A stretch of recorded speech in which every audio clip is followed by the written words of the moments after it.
আজকে আমাদের আলোচনার বিষয় এসিএল সার্জারির পরে নি ফ্লেকশন অথবা নি এক্সটেনশন অর্থাৎ রেঞ্জ অফ মোশন বাড়ানোটা কতটা সেফ এবং কতটা গুরুত্বপূর্ণ।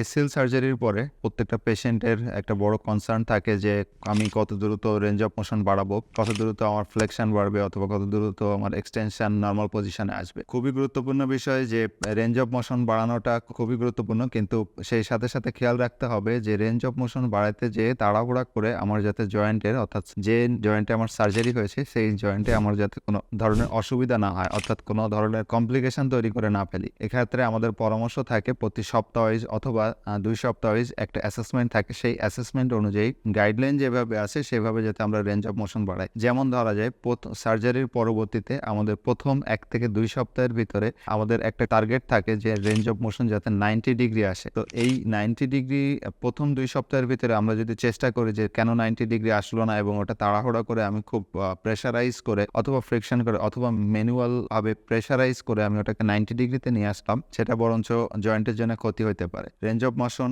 খুবই গুরুত্বপূর্ণ, বাট সেই সাথে খেয়াল রাখতে হবে সেটা যাতে যতটা নর্মালি করা যায়, তাড়াহুড়া করে না, সম্পূর্ণ ফিজিও এবং পেশেন্ট কনসার্ন করে আগাবো, এটাই সবচেয়ে সেফ।